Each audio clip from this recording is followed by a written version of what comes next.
Welcome to the Rusted Garden. In this episode of Garden Ramblings, we're going to really look at my garden that's been put to sleep for the winter. I've done a lot of different construction projects in here, changed up things. Going to go over that. It's going to be kind of a long video maybe, because I haven't done a Ramblings for a while. I want to start outside. So this is my no-dig area. I used to have basically just rope going across, creating the fence line. And this year a deer got in there. It was great for 4 years. Really wrecked it. I'm not really taking care of what's inside of here right now, but I put up some fencing. This is 4-foot tall fencing, basic stuff that you get at Home Depot. Use this really to build compost pens and stuff like that. This is not done technically the way it should be, but it fits and works for this space. It's kept the deer out, will keep rabbits out. And you just drop in T-posts or U-posts, and you would want to do that about every 6 feet. Maybe you could get away with 8 feet. And you could tighten up the fencing. I'm not too worried about it. It's hard to see from a distance when you step back, so you can't really see this from my driveway, so I really like it. However, the fencing, 4 feet tall, going all the way around, has now kept the deer out. You can see a lot of the damaged plants have come back. The globe artichokes were all chewed down to the ground. Everything is coming back. And I just left it in there just to see what would happen. And a deer are not coming in here. They just don't feel like jumping over it. One deer figured out how to get in through the 3 pieces of rope, had a field day in there. That deer keeps coming back. The other thing I did is created these deer, I'll call them deer cylinders. And the deer were coming in through this path, and then they would chew down all the lettuce and greens in here. And with winter coming, you can see that the potatoes died back. They've not come in and chew down the greens that are right there because they don't know what this is. They don't want to walk through it. They're real easy to move. So I just put a bunch of these cylinders right through here, and when I need to get in there, I just pick them up, move them to the side. But believe it or not, this keeps the deer from walking through here, and it allows me to grow right in that space with no issues or no concerns. We'll go inside the garden in a second. I also put up these lights, solar powered lights, really bright. They come on when the deer approach, and the light kind of blinds them, so they can't see into here at night because of the intense light. So it makes it hard for them to figure out how to jump into this space. So they haven't done it. The plants in here are pretty good. I'll show you them in a second. Some things that you might notice with the warm weather that we've had here in Maryland and in a lot of other places, your garlic may be coming up. Don't worry about that. It can come up, it can get beat up. You can see a better example like right in there. It's just going to get beat up. Don't worry about it. It means the roots are doing good. The plant is establishing. It's going to die back with the winter. Come spring, it's going to be good to go. The other thing I'll be doing really for 2025 and with this Garden Rambling series is this is where I'll show you updates on all the different projects that I've done. I'll be talking about this space right here. And you can just go to the video description, and for instance, you can see how I built these raised beds, set them up start to finish. Also, I'll be putting at the end of the video for my perk members, people that have perk memberships, they can send in videos and show off the garden. So at the end of this Garden Ramblings, there'll be videos of different people gardening throughout, the United States and different places. And it's going to match kind of the content of what I'm doing. The example today will not match because it's from a couple months ago, but it's a beautiful garden, and you can see how Kim has been growing vegetables and flowers in her garden. But that will be something that will start in 2025. So let's start in this space. I'm really liking this area. In the past, and you can see my shadow because it's early morning, but in the past I had a couple of these large round root pouches in there, and they worked really well, but they weren't really efficient. So I pulled them out, and then I put in these 3 raised beds. These are 12 inches tall. That's, what is that? I can do it in my head almost. 2 times 24. No, I can't. 2 times 12 is 24.5 is 6, 30 centimeters. So there's 30 centimeters tall, 12-inch sides. And I really like the design. I'll be growing different things in here. So about 6 weeks ago, a deer got into my garden and chewed down most of my cool weather crops. That's when I started having issues and redesigned it. All these guys were chewed down and beat up. I transferred the carrots from the pouch that was over there, moved some kale in there, some endive, and it's coming in beautifully. Now, of course, next week, the 20 degrees, I should say the 25-degree Fahrenheit temperatures are coming, and that's going to be a problem. So when you have frost, 32 degrees Fahrenheit, 0 degrees Celsius, these cool weather crops do pretty good. And a little bit below that, fine. But when you start getting into the mid-20s Fahrenheit-wise here, it freezes the ground, it can damage the plant. So we'll see how much grows. But I like this design. I'll be growing cucumbers, beans up here.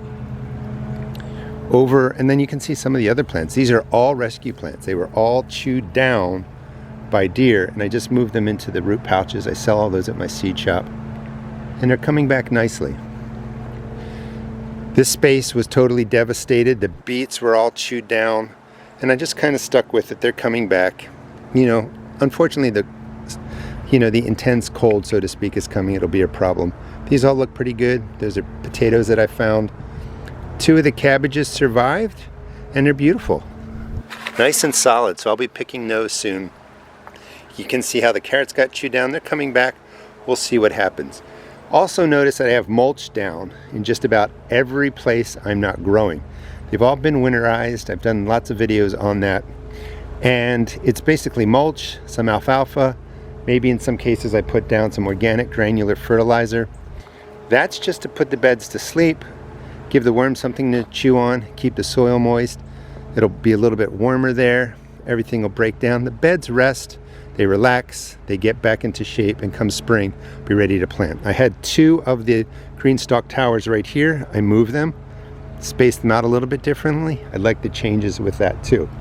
This is the main area. I will link the video for this build too in the video description. These were raised beds, and let me just spin around kind of slowly. They were over here. I want to show you what they were. The ones back here, and they just got beat up. They were just not functional. I wanted something taller. So I decided to redesign this area. And before I talk about it, let me show you what my thinking was. So I have this space over here. This bench I haven't really been able to use because I've had this cattle panel right here, and it looped this way.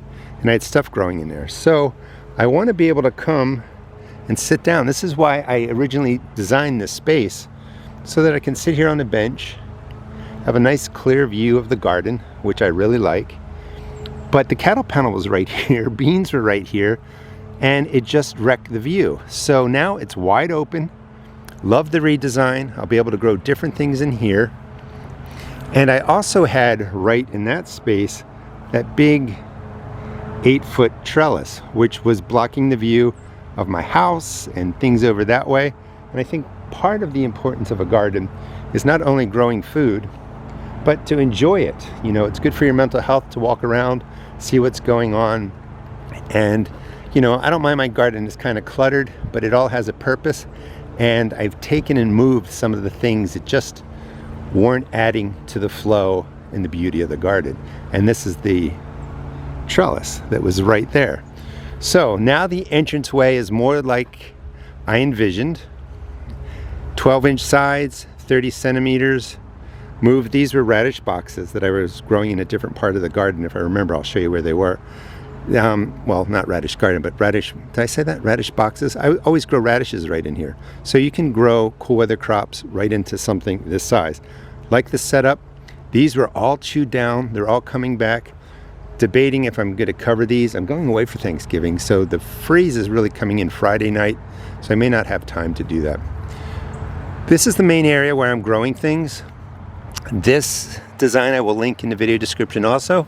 This is a little kind of cold frame that really keeps the soil warmer.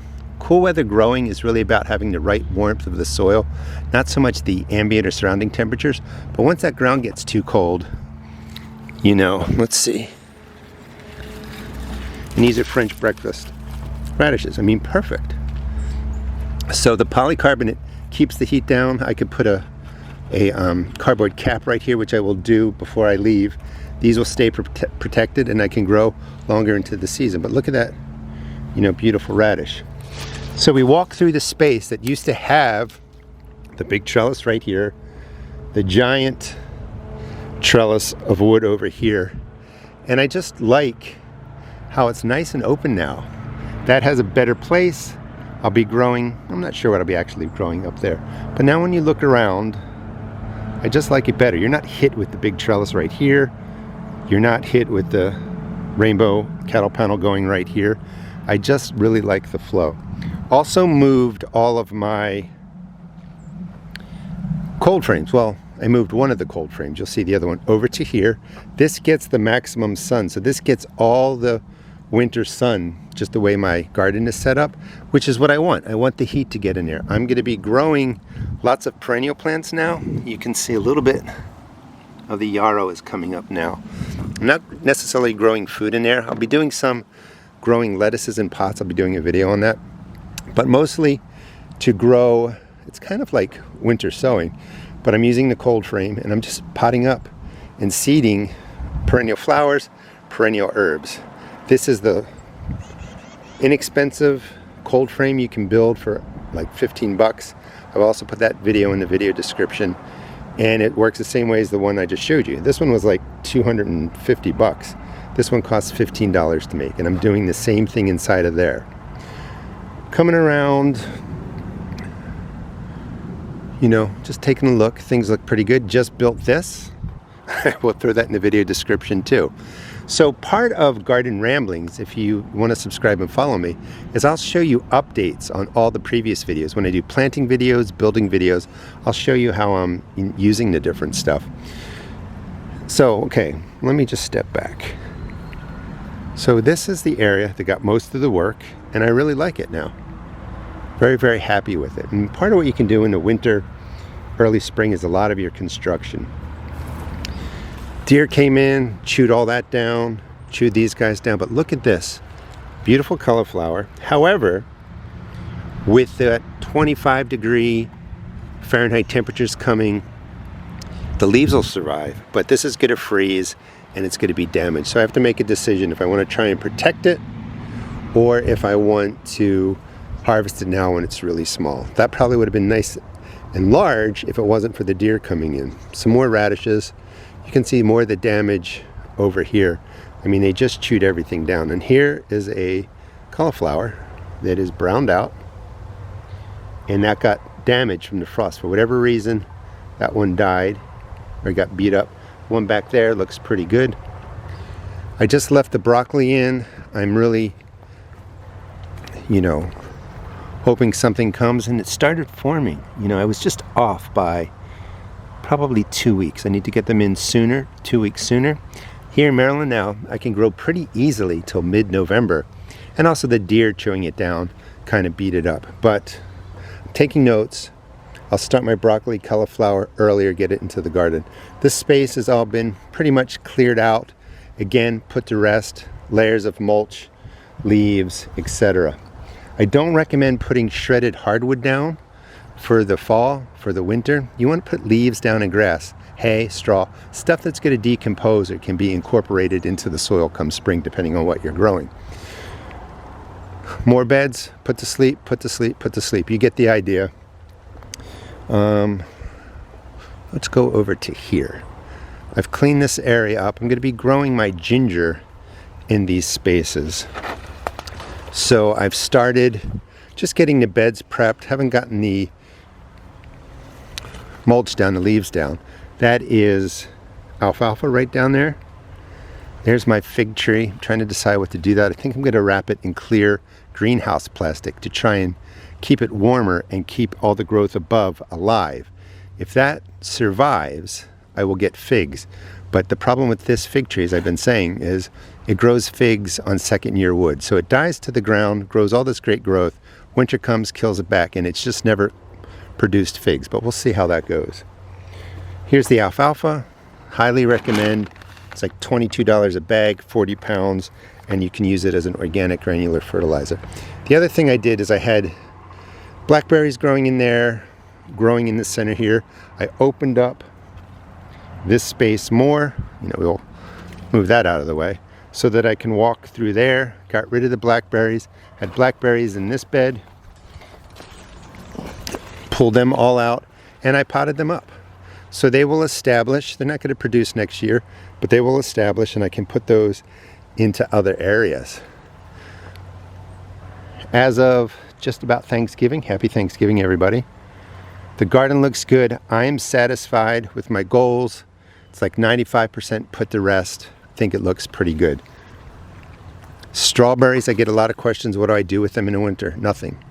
So these will just sit here in the green stalk towers. They're having a great sale, by the way. If you use my code, TheRustedGarden, one word, you'll save another $10.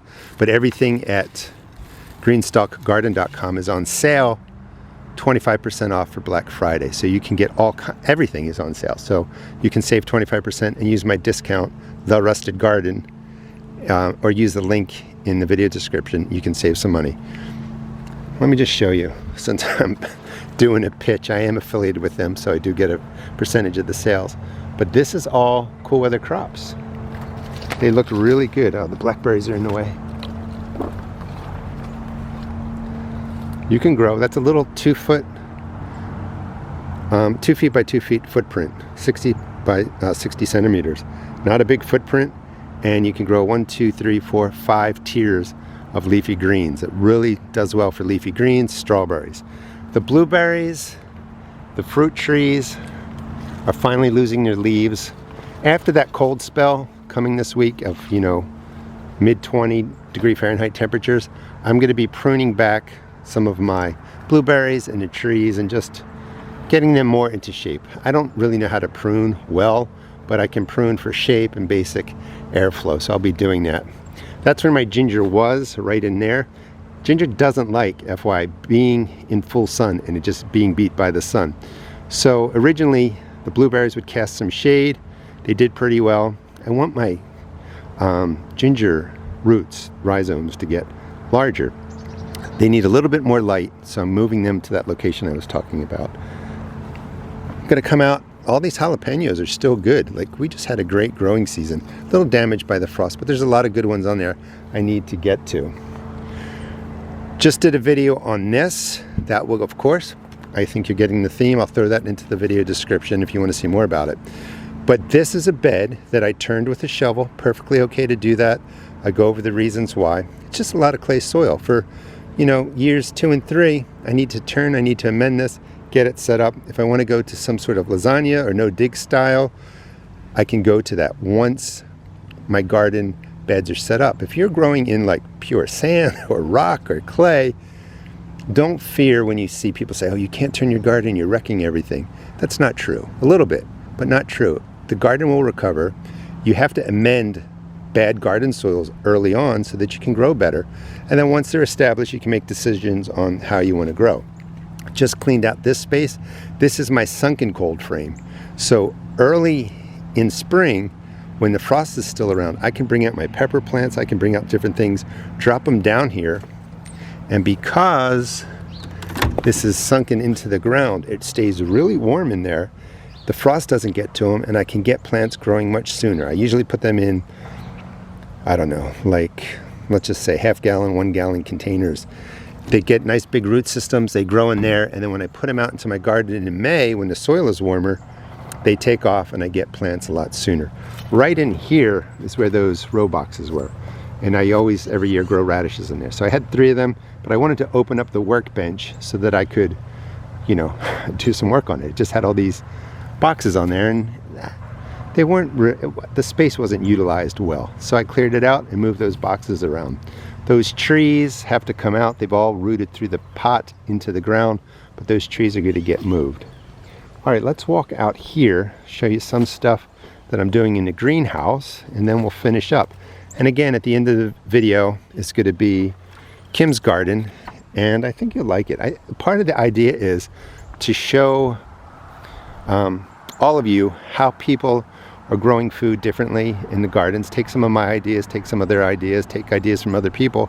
They build beautiful gardens, so it doesn't have to be done exactly like mine. This is sulfur, which raises acidity. That's going to be going around the blueberries this year, and I'll show you how I do that in a future video. Potting up some kale, some lettuces into these containers, and this is what I'm going to grow lettuce in those cold frames in. You don't need to put the lettuce right into the ground, you can grow in cold frames in containers like this. Future video, of course. My greenhouse is being used. It's unheated. I almost don't want to say it again, but I just did a video on this too. So I will link that in the video description. Those are beets up there, sorrel, daisies, and just a quick look. Everything that I started back around the first week of November is starting to come up. These are all perennial flowers and perennial herbs. I'm going to be doing plant sales, I hope, come the spring, but I also give them away, use them in my garden. But it is unheated. The perennials can take a cold, freeze, they can take a frost. They're going to do really well in there. This is my second year doing it. I usually like to do a video after I have done the experiment, so to speak, and that it's been successful. So let's walk back over this way. Some of the other areas, it's just watering this space. Some of the other areas that I'm working on, well, is this area too. So this is another place where I put a lot of my cuttings. They just sit in the full sun. They do really well. But I'm going to clear this up, make it more useful next year. You can see that it's in transition. Got to straighten up my drying rack back there. I'm going to paint it white. And then when we spin over here, you can see all those clay pots. That was all overgrown with verbena, which I really liked. But it also does block the view of another space. So I'm going to be limiting how much of the wildflowers grow in there. And then as we buzz into here, turn this raised bed over to rosemary. Have 3 different kinds in there, seeing which one does best. This one got a fungus. That one got somewhat of a fungus. The fungus left that one alone. Come spring, I'll be talking about which rosemary does really well for Maryland Zone 7, and hopefully they survive the cold. And, you know, I get rosemary every year, and these bushes get bigger and bigger. Cleaned out this space in the process of putting in different plants. There's garlic in there. Use, you know, late fall, winter, early spring, depending on how cold it gets, to redesign your garden. Make some changes. Every 3 to 5 years, I recommend just kind of, you know, making an assessment, a garden plan, and doing some redesign. So this is the space, we'll end where we started, where that, well, it's right over there, where that big cold frame was right in the way right there. That cattle panel was arched across there, and if you sat in the bench back there, you didn't have this view. So redesigns are good. They're a lot of fun. Give you something to do, but you don't have to kind of just be stuck with stuff you don't like. It might seem like a lot of work. Do it in parts and pieces. I did this over 6 weeks, maybe 8 weeks. And when you're done, you sit back, you look at it, enjoy the work you did, and you're going to feel good about yourself, and you're going to feel good about your garden. Everything doesn't have to be done in a weekend. It doesn't have to be perfect. I always like to say gardening's not a beauty contest, but just make the changes. Plants can't tell how good looking they are or how good looking the garden is, but they're going to grow for you. Thanks so much for watching. Please check out my seed shop at therustedgarden.com, and also please check out my blog at therustedgardenblog.com. In January 2025, I'll be using the blog pretty intensively, really writing in it, and I'll be doing kind of sister articles to the videos so that you can go to a place and kind of get all the details there if you need more information. Again, thanks so much for watching. The next part of the tour is part of my Grow as We Grow series. This is Kim's garden. It's from a couple months back. Really like how she uses flowers in the garden. They reseed, that saves you money. Garden looks beautiful, and the vegetables are growing in a very structured way, I think. I think it looks good. Great use of space. Here's Kim's garden. Good morning, everyone. Kim Parker here from Central Missouri, Zone 6B. Time to give you a garden update. This is my strawberries. This is a new bed planted this year, so it's coming along really, really well, I think. I have lots of flowers that like to self-seed and come up on their own, and I just let them go. This is where I've got 3 okra plants. They're called Jung. And let's see, I picked the other day. Here's one. They get really big. Normally that would be tough, but they don't get tough until they get like twice that size. So that's a great okra to grow, and it's also short. it only gets 4 or 5 feet tall, so I like it. 3 okra plants help me freeze all I need for 2 of us for eating okra all winter. Here's some flowers. They've all come up, filled this bed up pretty much on their own. You know, I like that. That is a Mexican sunflower and orange one. And there is the back side of my purple pole bean trellis.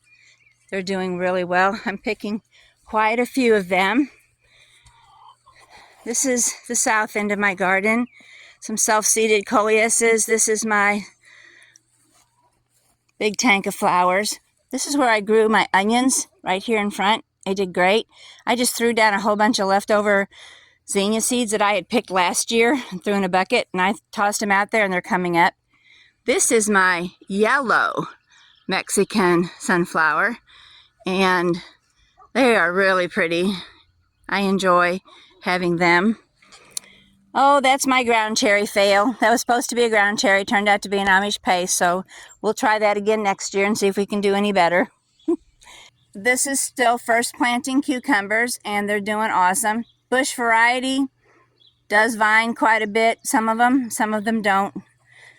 But there's 4 plants in there, and I'm picking all I can, but I am going to start a new plant here probably in the next few days.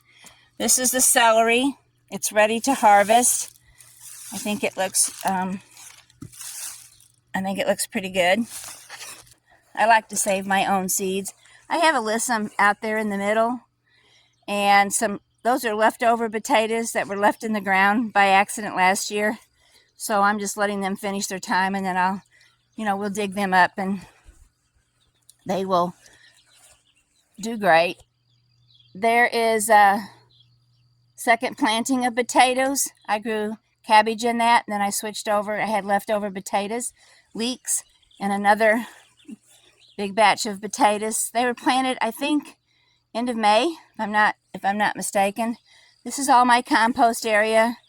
That's my pile of horse manure. It ages, and I put it on in the fall. This would be the big tomato row. These are Amish paste. If you like to grow and can tomatoes or make canned tomato products, I highly recommend them. They are very big. A lot of tomato in one to use in your canning, and they don't have a lot of water in them, so they're really good. The rest of these are just different colors of slicers we enjoy, and they've all done great. I've picked so many tomatoes, been able to give a lot of tomatoes away, which I always feel is a wonderful blessing. This is one of my favorites. This is a Kellogg, and I think that one's a Dr. Witchy's. And this is a new variety I tried about 3 years ago and absolutely fell in love with this little guy. It's a Black Beauty. It is an heirloom, so you can save seed. And it's really pretty. It's purple. The bottom will be green, and that will turn a dark purple color, reddish purple. And that's when they're ready. And then when you cut them open, the inside is so different colored. And they're really good. They're kind of sweet and tart. Different flavor. We've come to really enjoy the tomatoes. And this is my big pollinator row down here. Everything that is a perennial or comes up, come up on their own. That's what I'm trying to say. So that's pretty much my big garden tour. Corn did great. It's all been picked. And I got 7 dozen out of this 3 rows of corn right here. So that was incredible, was the variety. And it did great. I'm really happy. This is one last thing I wanted to show you. That's a white cosmos. Isn't that pretty? I grew them from seed, and I really like cosmos, as you can tell, since they're everywhere. But look at this. It's white. I had to get the seeds from Etsy. I don't know if I can get it to self-seed itself like I do all the others. If you like flowers and you're short on growing space, I highly recommend you get flowers that'll just drop seed and come up on their own. There are so many. The cosmos, that is balsam. I mean, every one of these little pods in this balsam plant, one here has got this one wasn't quite ready, but you open it up and it has got hundreds of seeds, and you just throw them down and they'll be back next year. That's how the cosmos work. And all of this stuff right here, this is well, it's a coxcomb, and it's some sort of a feathered celosia, I think it was called. Look at that. Look at this head right here. Isn't that beautiful? I just sprinkled the seeds from when I planted it here a couple years ago. So thank you very much. I hope you're all having a wonderful day. I hope where you live, it's cooling off and you're getting rain. We have been blessed. It's 60 degrees here this morning, and we have had rain. So this is Kim Parker saying, hey, thanks for sharing the garden with me.